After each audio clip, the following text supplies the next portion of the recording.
তার সান্নিধ্যে এসেছে সেই সব লক্ষ লক্ষ ভক্ত কাল সর্প দোষ কাটিয়ে ও তার উপদেশ মতো চলে জীবনের অন্ধকার হতে মুক্ত হয়ে প্রকৃত শান্তি লাভ করে চলেছে।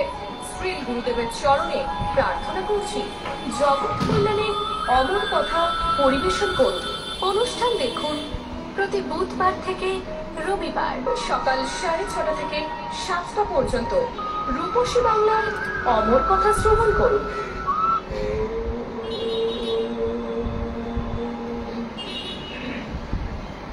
अखण्डमण्डलाकारं व्याप्तं चराचरं तत्परं दर्शितं येन तस्मै श्रीगुरवे नमः।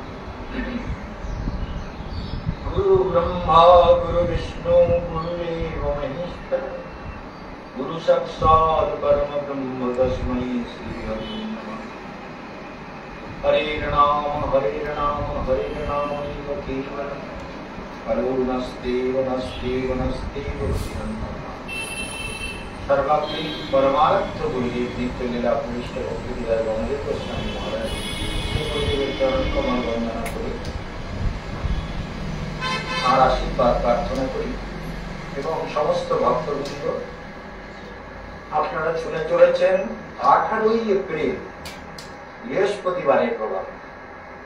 18 এপ্রিল বৃহস্পতিবার এই অনুষ্ঠান আপনারা শুনছেন রূপসী বাংলা চ্যানেলে, এবং ইউটিউবে গিয়ে ভক্তি যোগাশ্রম ট্রাস্টকে সাবস্ক্রাইব করলে প্রোগ্রামটা ইউটিউবে দেখতে পাবেন, ফেসবুকেও দেখতে পাবেন। আমরা ফেসবুকে এবং ইউটিউবে, ফেসবুকে তো যে টাইমে টিভিতে হয় সেই টাইম ডাইরেক্ট ফেসবুকে দেওয়া হয়, তারপরে ইউটিউবে আমরা পরে ওটাকে ট্রান্সফার করি।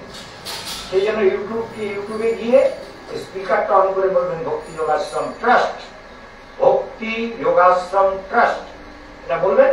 বললেই দেখবেন আমার ফটো এসে গেছে, ওটা এই তো না, সাবস্ক্রাইব করতে হবে। সাবস্ক্রাইব করবেন, তারপরে বেল আইকন মানে ঘন্টা একটা আছে ওটা টিপবেন, তারপর অল টিপবেন, তারপর ভিডিওতে আপনি দিলে এবার সব প্রোগ্রাম আপনার ওখানে আপলোড হয়ে গেল। তার মানে আপনি ওই ভক্তি যোগাশ্রম ট্রাস্টের মহারাজের যত লেকচার, যত পরিক্রমায় যত রকম লেকচার হয়েছে, বৃন্দাবন পরিক্রমা, দক্ষিণ ভারত, সব পাবেন। হাজার হাজার লেকচার ওর মধ্যে আছে। মনে রাখবেন, বৃন্দাবনে গীতা ব্যাখ্যা হয়েছিল, সব প্রোগ্রাম কিন্তু ওখানে পাবেন। বৃন্দাবনে যে আমি এতদিন ছিলাম, সেখানে যে গীতার ব্যাখ্যা হয়েছে, সেই গীতার ব্যাখ্যা সব ওখানে পাবেন। এখানে তো ভাগবত বলছি, কিন্তু ওখানে গীতা বলছি না। 7ম অধ্যায় পর্যন্ত গীতা পাঠ হয়েছে। গীতা পাঠ 6ষ্ঠ অধ্যায় অভ্যাস যোগ, ধ্যান যোগ বা আত্মসংযম যোগ, এই 3টে নাম 6ষ্ঠ অধ্যায়। সেটা আপনাদের জীবনে জানা দরকার। 6ষ্ঠ অধ্যায় ভালো করে পড়বেন, 7ম অধ্যায় পড়বেন। এই 2টো অধ্যায় বৃন্দাবনে আমি ব্যাখ্যা করেছি, সেই লেকচার গুলো কিন্তু পাবেন। সেগুলো আপনারা ওই ভক্তি যোগাশ্রম ট্রাস্টকে সাবস্ক্রাইব করলে সব পাবেন। সেই জন্য জীবনে কেন আর কেন মায়া জালে, আর কেন মায়া জালে পড়িতেছ জীবনে, এখনো ভগতি বলে কৃষ্ণ প্রেম সিন্ধু জলে, ক্রীড়া করি অনায়াসে রহ তুমি কৃষ্ণ। আর কেন মায়া জালে পড়িতেছ জীবনে। তাহলে সংসার মায়া জালে পড়ে লাভ হচ্ছে? লাভ যদি হয়, যেসব অন্য মহারাজের সব আরম্ভ, বাহ এরা অনেক কিছু লাভ করছে, কি ভালো। ছেলে মেয়েগুলো সংসারে বেঁচে আছে, রোগ ব্যাধি, মায়া মোহ মমতা, আমার আমার করে দিন রাত লাঠি ঝাঁটা খেয়ে তবুও পড়ে আছে। ভগবানের করুণা না আপনাদের উপরে, মহা করুণা। আমার সৃষ্টিটাকে এরা সুন্দর করে রূপায়িত করছে, তাই না? রূপদান করছেন আপনারা। কখনো বাদর হয়ে, ছাগল হয়ে, কুকুর হয়ে, ভূত হয়ে, প্রেত জনিতে গিয়ে, কখনো ডাকিনী সাকিনী হয়ে, কখনো দেবতা হয়ে, কখনো আবার মৃত্যু লোকে এসে, কখনো দরিদ্র হয়ে, কখনো ভিখারি সেজে, কখনো ধনী সেজে, যে হবেই তো। এতং ভুক্ত্বা সর্বরোগং বিশাল ক্ষীণ পুণ্যং মৃত্যুলোকং বিশন্তি, এবং তৈ ধর্মম অনুপ্রপন্নাগতাগতং কাম কামালবন্তি। কামী কামনা পরবশ হয়ে গতাগত সংসার পরিক্রমা করতে থাকে। তাহলে ভগবানের সৃষ্টির রহস্যকে আপনারা যারা বুদ্ধি করে সুন্দর করে সৃষ্টিকে চালাচ্ছেন, আপনাদেরকে খারাপ বলা যাবে না। এসব আপনাদের একটা মহামূর্খ এনে এসব আপনাদেরকে বলে, কখনো কখনো আপনাদের রাগে করে মূর্খ বলে, প্রেমানন্দেই সব থেকে। কিন্তু আপনাদের মতো বুদ্ধিমান লোক ভগবানের সৃষ্টিতে কখনো ফুল হয়ে জন্মাচ্ছে, প্রজাপতি হয়ে জন্মাচ্ছে, পাখি হয়ে জন্মাচ্ছে, কুকুর, বিড়াল, ছাগল, ইঁদুর, সূচক, শ্রীগাল, গাধা, সবকিছু না, মশা, মাছি, সবকিছু হয়ে জন্মাচ্ছে, সৃষ্টির বিচিত্রতাকে রক্ষা করছেন। তা আপনারা কি করে বুদ্ধিমান তো নিশ্চয়ই ভগবানের সৃষ্টি এত বিচিত্রতা রক্ষা করছেন। সেই জন্য দেখা গেল যে স্বয়ম্ভুব, মনু, ব্রহ্মা, নারদ এরা এসে কোথায় চলছে ভাগবত নৈমিষারণ্য। নৈমিষ অনিমেষ ক্ষেত্রে ঋষয় সৌনকাদ। এই ভাগবতটা হচ্ছে নৈমিষারণ্যে ৮৮,০০০ ঋষি, যেখানে সে অরণ্যের মধ্যে বিশাল অরণ্য। আপনারা আমার সঙ্গে গেছেন না নৈমিষারণ্যে? যারা গেছেন তারা তো ভাগ্যবান। আগামী বছর আবার বোধ হয় নৈমিষারণ্যের প্রোগ্রাম করার ইচ্ছা আছে, যদি সুযোগ হয় করবো। অযোধ্যা বেদ দিয়ে নৈমিষারণ্য, কাশী, এলাহাবাদ, অযোধ্যা, নৈমিষারণ্য, এইগুলো আগামী বছর হয়তো প্রোগ্রাম করবার ইচ্ছে যদি হয়। এখন আর শরীরটা নিয়েও আমাকে চিন্তা করতে হয় তো, কারণ ভক্তরা যারা সঙ্গে যান তারা তো সব একরকম বিধানে চলে না, তাতেই আমার শরীরের উপরে অনেকটা প্রেশার পড়ে। দেখেছেন কতটা রোগা হয়ে গেছে, দক্ষিণ ভারত পরিক্রমা থেকে শরীরটা ভাঙতে শুরু করেছে। রোগা হলে আমার কিছু এসে যায়। আমার বক্তৃতা শুনে মনে হচ্ছে যে কেশবানন্দ মহারাজ দুর্বল। আর এই কেশবানন্দ পৃথিবীতে দুর্বল হওয়ার জন্য জন্মায়নি। কেশবানন্দ একটা পাওয়ার হাউস, সেখান থেকে অনন্ত পাওয়ার সাপ্লাই হচ্ছে। কেশবানন্দ দুর্বল হবে না। কিন্তু প্রশ্ন উঠে দাঁড়াচ্ছে যে এই যে আমাদের মহারাজ কে এই প্রিয়ব্রত সংসার করবে না, নারদের কাছে ব্রহ্মচর্য পালন করে ধ্যান উপাসনা করতে করতে অলৌকিক শক্তি পেয়ে গেছে। এটা আপনাদেরকেও বারবার বলেছি, মাথায় রাখবেন যে ছোট বাচ্চাদের যদি ৫-৬ বছর থেকে আপনি মেডিটেশন শেখান, রেকি শেখান, হিলিং টাচ শেখান, হাতে পাওয়ার আকর্ষণ করতে শেখান, মন্ত্র জপ করান, তাহলে এই বাচ্চা কিন্তু অল্প দিনের মধ্যে অনেক অলৌকিক শক্তি, আপনি কি ভাবছেন, কি বলতে চাইছেন, কি রং করে সব বলে দেবে। ট্রেনিং সেন্টার ভারতে এরকম অনেক রয়েছে, বাচ্চাদেরকে ট্রেনিং দিয়ে ৬ বছরের মধ্যে একটা বাচ্চাকে ৬-৭ বছরে একদম ট্রেন করে দিবে, সব বলে দিতে পারে, সব বলে দিতে পারে। আপনারা এমন ভাগ্যবান, এত সব গুণীজন, এত বিদ্বজ্জন, আপনারা তা শেখাবেন কেন? কেশবানন্দ মহারাজ এইসব বলে বাচ্চাদের শেখায়। আজকালের বাচ্চা এসব শেখে আপনি জানেন? আপনার মনে কাণ্ড জ্ঞান নেই, কেশবানন্দ মহারাজ কোনো বিবেক বোধ নেই। আজকালের বাচ্চা ওইসব কেউ শেখায়, কেউ শেখাবে? এটা দরকার আছে? আরে এখন পড়াশোনা করবে, চাকরি করবে, বউ নিয়ে ফুর্তি করবে, টাকা উড়াবে, চুরি করবে, ডাকাতি করবে, রাজনীতি করবে, পরের টাকা লুট করবে, ২ নম্বরই করবে, ধান্দাবাজি করবে, কত রকম চোরচুরি করবে, পরের জমি ভরাট করে বাড়ি বিল্ডিং তৈরি করবে, নানান রকম লোককে ঘুষ খাওয়াতে শিখবে। এই একটা অদ্ভুত ঘুষ কিন্তু জগতের লোকেরা খুব দিতে জানে। আমি তো ঘুষ দিতেও জানি, ঘুষ কোনোদিন দেই না, তো এরকম ঘুষ টুস আমি দেই না।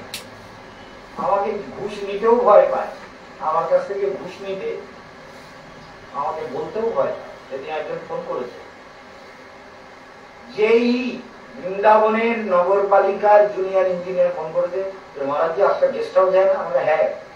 बोले केशवानंद पैलेस? हमने हाँ। बोले हमको कुछ प्रसाद नहीं मिलना चाहिए? अरे क्या प्रसाद, घुस लेना चाहते हो? रिकॉर्ड करें, फिर सीएम को भेज देंगे कि कितना इनको देना है, नौकरी में कितना पाता है और कितना घुस देना है, वो ये सीएम से पूछेंगे जोड़ी जी से। আমি হচ্ছে এরকম লোক। ওইটাকে ওই জুনিयर इंजीनियर তার নাম আমার মনে দিতে, তাকে গালাগালি দিতাম জানা বলে, আপনি के बच्चे हो या बंदर के बच्चे हो। এই জন্য আমি কিন্তু দুনিয়া ভয়টা করি না কাউকে। আর ঘুষও দেই না। একদিন আর বড় পুলিশ অফিসার এসেছেন, এসে কিন্তু আমার একজন এখানে মানে কি আপনার ডেপুটি কমিশনার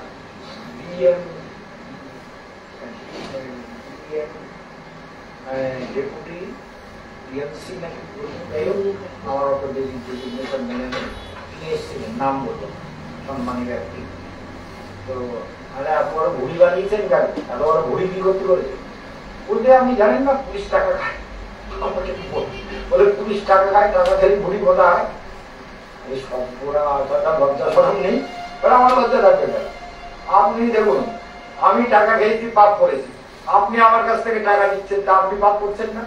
আর আমি তো কর্ম করে পাপ, যোগ্যতা অর্জন করে, আর আপনি লোকের টাকা ধোকা দিয়ে নিয়েছেন, তা আপনি তো মহাপাপ। বলে সে যা বলেন বলুন, আপনি তো টাকা দিচ্ছেন, নাহলে আমার ওই পাপের টাকা আপনি নিচ্ছেন, তা আপনিও পাপ। আরে তা আপনি বলে চিন্তা করুন। হ্যাঁ, তো DCP, deputy commissioner of police, তিনি গেল অবশ্যই, তার এরকম ডাইরেক্ট ওরকম বলতেন। তো যাই হোক, কিন্তু আলোচ্য বিষয় হচ্ছে যে আমরা জগতে, আমার কাছে এরকম একজন বড় পুলিশ অফিসার কাছে আমার কাছে সোজা তিনতলায় গিয়ে আমি বললাম কি আর প্রসাদ প্রসাদ একটু চাটা দিতে বললাম, দেওয়াটা হলো।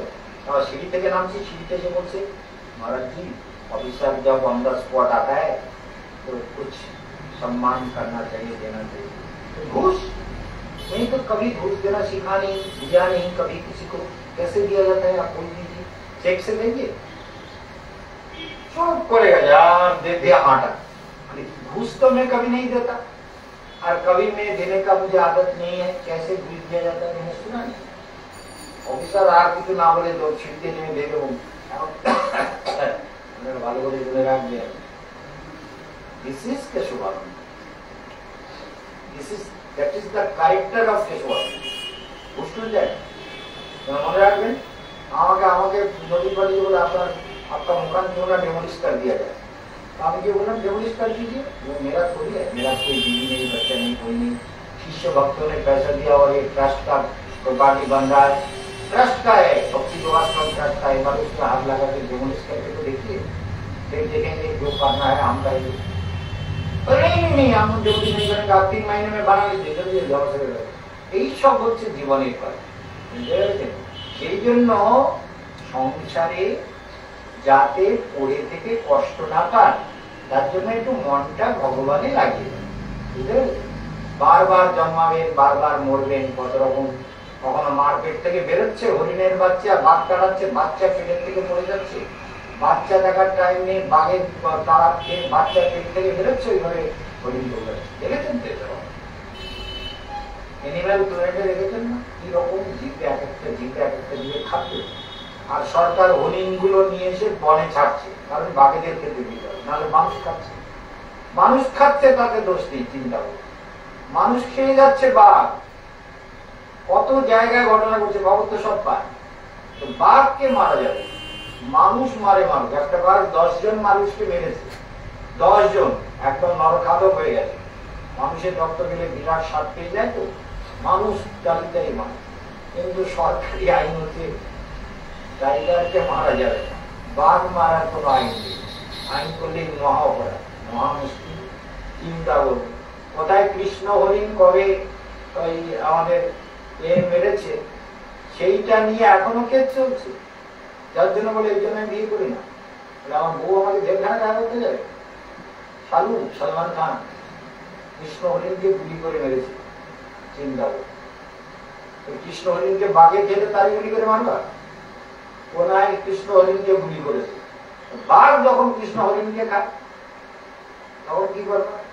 মানুষ মেরেছে তার নয় দণ্ড দিলে, কিন্তু বাঘ যখন কৃষ্ণ হরিণ কালো হরিণকে খায়, কালো হরিণকে অবশ্যই খুব পবিত্র জীব বলা হয়েছে। কালো হরিণ থাকলে সেখানে সাধনাতে মনোনিবেশ করা যায়, জীবের সাধনার উন্নতি, একটা ভারতীয় শাস্ত্রের কথা।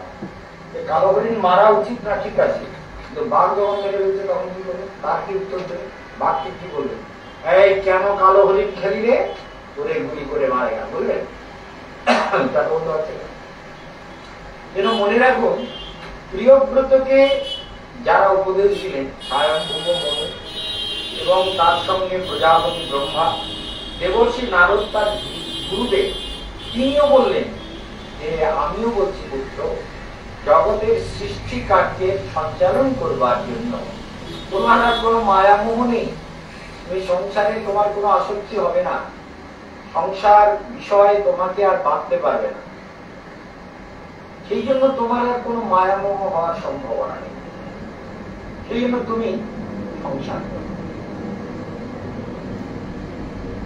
তারা নারদ বৈকুণ্ঠে চলে, বৈকুণ্ঠ লোকের দিকে, নারায়ণের ধামের দিকে চলে গেলেন, ব্রহ্মা তার লোকে চলে গেলেন। স্বয়ংভূ মনুকে বললেন পুত্রকে বিয়ে দাও। এইবার প্রিয়ব্রতের সঙ্গে বিশ্বকর্মার কন্যা, বিশ্বকর্মা কিন্তু দিকপালদের মধ্যে একজন। এই দিকপাল, পশ্চিম দিকের দিকপাল হচ্ছে বরুণ। এই দিকপালের সঙ্গে বিশ্বকর্মারও একটা যোগ আছে। বায়ুকোণ আর পশ্চিম দিক, তার মাঝখানে একটা জায়গা আছে যেখানে বিশ্বকর্মা অবস্থান করে। অর্থাৎ বায়ুকোণের কাছাকাছি যদি গাড়ির গ্যারেজ হয় তাহলে কিন্তু গাড়ি খারাপ কম হয়। এটা বাস্তুশাস্ত্রের কথা বললাম। সেই জন্য জ্যোতিষচক্র অনুযায়ী, বাস্তুশাস্ত্র অনুযায়ী প্রত্যেকটি গৃহে গ্রহ শান্তি সস্তায়ন যোগ্য মাঝে মাঝে করাবার চেষ্টা করবেন। কোন মেয়ের মাঙ্গলিক দোষ থাকলে মাঙ্গলিক দোষ কাটানো, সঙ্গে সঙ্গে গ্রহ শান্তি সস্তায়ন দুটোই হয়ে যেতে পারে। আমাদের কাছে সেদিন কেউ এসেছিল, দুজন দুজনকে খুব ভালোবাসে, মেয়েটা খুবই বুদ্ধিমতী দেখলাম, দেখতেও খুব সুন্দরী। তা বলছে, স্বামীজি আপনাকে তো ছোটবেলা থেকে আমরা আসি আপনার কাছে, আমি তো তখন ছোট ছিলাম, তা আপনি আমাকে কি করতে হবে বলুন। আমি যেমন প্রথমে তোমার মাঙ্গলিক দোষ আছে, দোষ কাটাতে হবে। তাহলে দোষ কাটানো দুরকম হয়। বাড়িতে করতে গেলে 40,000 টাকার মতো খরচ, 40-45,000 টাকা খরচ হবে। আর অন্যান্য মালপত্র নিয়ে, ধরো গাড়ি ভাড়া টাড়া নিয়ে 50,000 টাকা খরচ। তাতে গ্রহ শান্তি সস্তায়ন যোগ্য সব হবে। বিধিবিধান মতো বিবাহ করানো হবে, ব্রাহ্মণ থাকবে, সবকিছু বিধিবিধান মতো হবে। তার জন্য আবার 50,000 টাকা খরচ করতে হবে। আর যদি বলো যে আদৌ খরচ করতে হবে, তাহলে ঠাকুর মশাইকে দিয়ে বিয়ের সময় একটা কাটিয়ে নেওয়া শিবের করার মালা বদল করে, তাহলে কোনো প্রবলেম নেই। তা না হলে মাঙ্গলিক পাত্রের সঙ্গে যদি বিয়ে করো তাহলে আর দোষ কাটাবার দরকার নেই। তো জন্য করে দেখা গেল ছেলেটা মাঙ্গলিক নয়, মেয়েটা মাঙ্গলিক, তাহলে তা তো চলবে না, তোমাকে তো দোষ কাটাতেই হবে মাঙ্গলিক। এই জন্য মনে রাখতে হবে সংসার। এই জন্য বিশ্বকর্মার পুত্রী বহিষ্মতির সঙ্গে আমাদের মহারাজ বহিষ্মতি, বিশ্বকর্মার দুহিতা বহিষ্মতি, তার সঙ্গে আমাদের প্রিয়ব্রতের বিবাহ বৈদিক বিধানে বিবাহ হলো। ভালো করে খেয়াল করো, ভারতবর্ষে 7 প্রকারের বিবাহ বিধি প্রচলিত আছে, তার মধ্যে বৈদিক বিধি একটা। বৈদিক, সেই জন্য সপ্ত বিবাহ বিধির মধ্যে একটা বৈদিক বিধি বিধানে বিবাহ সম্পাদিত হলো।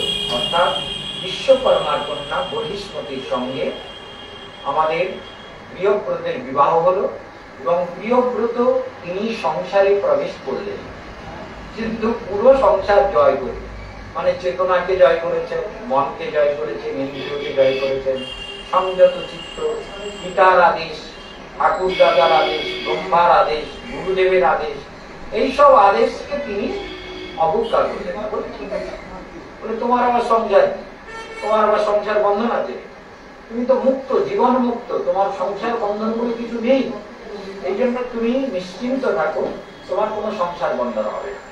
তুমি এই জন্য ঈশ্বরীয় বিধানে সংসারকে কোনোভাবে তুমি, সংসার তোমাকে পরাজিত করতে পারবে না, আর তুমি পরাজিত হবেও না।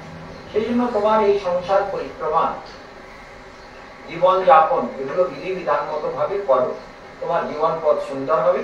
এবং তারপর তুমি যথাকালে বনে গমন করিবে। এর আদেশ দিলেন কিন্তু যে যথাকালে সংসার ত্যাগ করে কি করবেন, বিষয় বিষম বিষয় বিষ জলাশয়া সায়া উপরাম, অর্থাৎ এইভাবে তিনি সংসার জলাশয়ের ভোগ বাসনা হইতে নিবৃত্ত হইলেন। তাহলে বৃন্দাবন সংসার করলেন ঠিক, কিন্তু সংসারে কোনো বাসনা তার রইল না, তিনি প্রবেশ করলেন। তো জন্য এই প্রিয়ব্রতের 10টি পুত্র জন্মগ্রহণ করেছিল। ভালো করে মনে রাখবেন, প্রিয়ব্রতের 10টি পুত্র: আগ্নিধ্র, বিঘ্ন জিহ্ব, যজ্ঞবাহ, মহাবীর, হিরণ্যরেতা, ধৃতপৃষ্ঠ, শবন, মেধাতিথি, বৃতিহোত্র এবং কবি। ইহারা সকলেই অগ্নিগণের নামেই নামকরণ হইয়াছিল। এই সবকটা নাম কিন্তু অগ্নির নাম, মনে রাখবেন। যেন আমরা দেখতে পাই মহারাজ এই স্বয়ংভুব মনুর পুত্র প্রিয়ব্রত, বারবার বলছি, প্রিয়ব্রতের পুত্রগণের নাম দেওয়া হলো সব অগ্নির নাম। অগ্নি যজ্ঞে কিন্তু 27 প্রকারের অগ্নির প্রয়োগ হয়, মনে রাখবেন।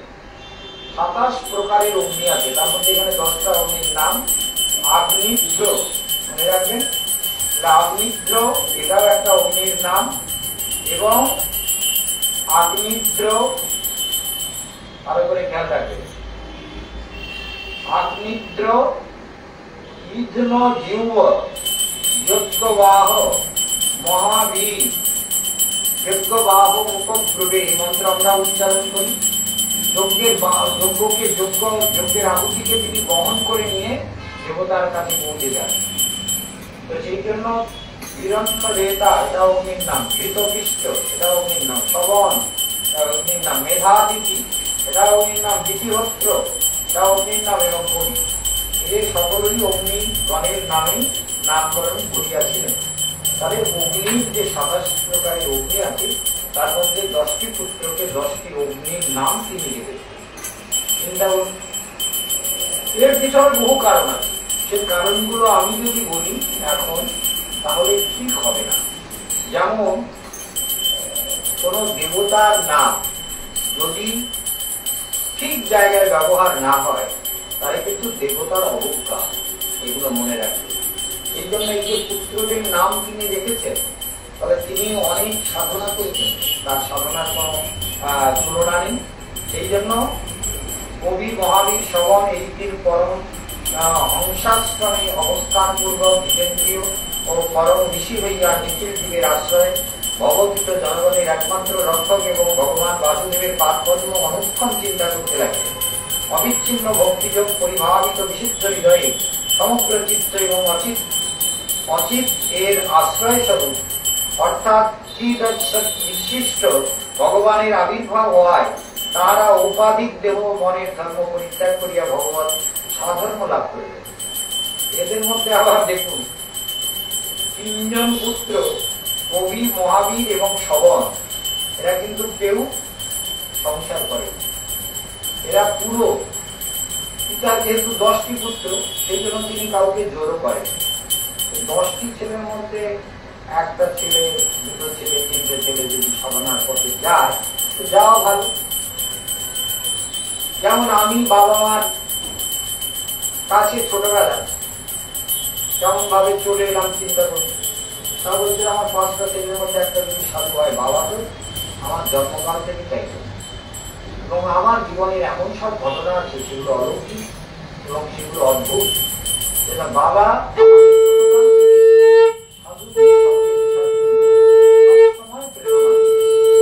বাবার এক মহা আশীর্বাদ যে এমন পিতা আমি পেয়েছিলাম। আর আমি কোনোদিন বাবার কথার অবজ্ঞা কোনোদিন করিনি, যতদিন তিনি বেঁচে ছিলেন। পিতার কোনো কিছুর অবজ্ঞা আমি কোনোদিন করিনি। সেটারও অনেক কারণ আছে। একদিন একটা কথা বলেছিলাম, কিন্তু সেটাও আমার মনে পড়ে, কিন্তু সেটাও একটা কারণে বলেছি। কিন্তু এছাড়া পিতা যখন যা বলেছে আমি তাই শুনেছি ছোটকাল থেকে। তিনি বলছেন তুমি এই করো, হ্যাঁ আপনি যা বলছেন। পিতার আদেশের পরিপালন করা, পিতৃপুরুষের আশীর্বাদ, পিতার আশীর্বাদ, মাতার আশীর্বাদ, এগুলো কিন্তু আমার জীবনের পরম পাথে, মনে রাখবেন। আর তারপরে হচ্ছে আমার গুরুদেবের আশীর্বাদ। পিতা মাতার আশীর্বাদ, গুরুর আশীর্বাদ, এগুলো যদি থাকে, প্রারব্ধ যদি থাকে, সাধনা যদি থাকে, উদ্যম যদি থাকে, তাহলে অনায়াসেই ভগবানকে লাভ করে যেতে পারে। সেই জন্য মনে রাখবেন যে পিতা মাতার আশীর্বাদ জীবনে আমাদের পরম সম্পদ। পিতামাতার স্নেহ আশীর্বাদ পেলে আমাদের জীবন পথ ধীরে ধীরে অনেক উন্নত হয়ে যায়। আমার পিতামাতা হয়তো লেখাপড়া জানতেন না, কিন্তু পড়লে কিছু ভুল হলে বলতেন না এটা এরকম শব্দ হবে। অর্থাৎ তাদের কমন সেন্স, তাদের চেতনা বিস্তার এবং তাদের কীর্তন ভজন যেভাবে কীর্তন করতেন, একটা শব্দ ভুল বলতেন এবং সেই শব্দগুলো তার স্মৃতিশক্তি এত প্রখর ছিল, বোধহয় তারই আশীর্বাদে আমার স্মৃতিশক্তিটা এরকম হয়েছে। বাস্তব সত্য, কারণ তিনি যা শুনতেন সেটাই তিনি মুখস্থ করে ফেলতেন এবং দু একবার গাইলেই সেই গান মুখস্থ হয়ে যেত এবং তাকে সবাই সাধুরূপে, সারা পাড়া তাকে সবাই প্রণাম আশীর্বাদ দিতেন, সবাই তাকে দিয়ে ঠাকুরের হরিলুট গ্রামে হয় আর বাবাকে বলে আপনি আমার হরিলুট খেতে, আমার বাড়িতে হরিলুট কীর্তন হবে, কীর্তনে আপনি ঠাকুরের ভোগ লাগাবেন, মৎসরে আপনি ভোগ লাগিয়ে দেবেন ইত্যাদি। সেই জন্য মনে রাখতে হয় যে পিতামাতা, ভালো পিতামাতা পাওয়া, ভক্ত পিতামাতার ঘরে জন্ম নেওয়া এও একটা পরম সৌভাগ্যের কথা, মনে রাখে। এবং সেই জন্য পিতামাতার সংস্কারটা ভেতরে কাজ করে। মিথ্যে কথা বলতে গেলে যারা ভয় করে না, তারা কি করে সাধনা করবে? মিথ্যে কথা বলবো কেন জীবনে? জানেন, একবার আন্দামানে গেছিলাম, আমার লেকচার ছিল এই ডাকঘরে। আমাদের এক ভক্তের মানে নাতনি, আমার এক শিষ্যা ছিলেন রমা বিশ্বাস, তার নাতনি, তার নাম অঞ্জনা, অঞ্জনা সাধুখা বলে তার বিয়ের বাড়িতে গেল। ওদের বাড়িতে গৃহপ্রবেশ বলে, মহারাজ আপনি এই তারিখে আসবেন, আমাদের এই তারিখে আপনি লেকচার দিতে আসবেন, আপনার লেকচার সবাই শুনতে চায়। মঠের লোক আসবে, আমিও আসবো, আমি কথা দিয়ে গেছি। কিন্তু আমি আন্দামানে আটকে গেছি। আন্দামানে তখন পুজোর টাইমে ফেরত আসা খুব মুশকিল, কোনো শিপের জায়গা নেই, কোনো ব্যবস্থা করা যাচ্ছে না। কিন্তু দেখা গেল ভগবানের আশীর্বাদে সে অনেক কষ্ট করে প্লেনে অন্য আরো 4 জনের 5 জনের প্লেন ভাড়া দেওয়ার মতো ক্ষমতা নেই, তাদেরকে জাহাজে টিকিট করে প্লেনে করে এসে তার বাড়িতে গিয়ে, ঠিক যেহেতু কথা দিয়ে গেছি, আমার কথা যেন খেলাপ না হয়, আমার কথা যেন মিথ্যা না হয়, আমি সেখানে গিয়ে পৌঁছে। তারা কি আমার সব ভাড়ার টাকা দিয়েছিল? দেয়নি, সেটা বড় না, কিন্তু আমি আমার সত্য, আমি যে কথা দিয়েছি সেটা আমি রক্ষা করি। যেটা আমি কথা দিই তা মনে রাখবেন, এটা হচ্ছে সত্যব্রতম সত্য পরম ত্রিসত্যম সত্যস্য জনি নিহিতঞ্চ সত্যে। ভগবানকে পাওয়ার জন্য সত্যকে আশ্রয় করতে হয়। সত্যরূপ জনিতে ভগবানকে পাওয়া যায়। সত্যস্য জনি, সত্যরূপী দরজা দিয়ে ভগবানের কাছে যাওয়া যায়। সত্যব্রত সত্য পরম সত্যস্য জনি নিহিতঞ্চ সত্যে সত্যস্য সত্যামৃত সত্য নেত্রম সত্যাত্মকম তম শরণম প্রবর্তা। সত্য ভ্রষ্ট যদি হয়ে যান তাহলে জীবনে সব যাবে, সত্য ভ্রষ্ট হবেন না জীবন পথে। আর সবাইকে বলে দিই, আজকে 18 তারিখের প্রোগ্রাম হয়ে গেল বৃহস্পতিবার, কালকে 19, 20, 21 সেই 3 দিন প্রোগ্রাম হবে। তাহলে 19, 20, 21 এর পর 22 তারিখ বন্ধ থাকবে। আপনারা কিন্তু বুকিংটা দ্রুত করে নেবেন, সবাইকে বারবার জানাচ্ছি, ফোন করে চলে আসবেন, বুকিং করে নেবেন। আপনাদের পরিক্রমার প্রোগ্রাম আমরা পাঠিয়ে দিয়েছি, নিশ্চয়ই পেয়ে গেছেন। আমাদের যত ভক্ত এসছেন, যার হোয়াটসঅ্যাপ নাম্বার আছে, আমরা সবার ফোনে পাঠিয়ে দিয়েছি, আপনারা দেখে নেবেন। পরিক্রমাতে মাথা পিছু 18,000 টাকা করে লাগছে, 18,000, এটা মনে রাখবেন। একদম রামচন্দ্রের অযোধ্যা থেকে শুরু করে একদম গঙ্গোত্রী, গঙ্গোত্রী এবং নীলকণ্ঠ মহাদেবাদী সর্বত্র আপনাদেরকে বাগবাজারে যারা আসছেন ফোনে নাম বুক করে চলে আসুন। সকালবেলা তো প্রতিদিনই পাবেন, বিকেলে রবিবার শনিবার সকাল বিকেল পাবেন, সেগুলো খেয়াল করবেন। সবাই ভালো থাকবেন। আজকের আর সময় নেই, এখানে বিশ্রাম।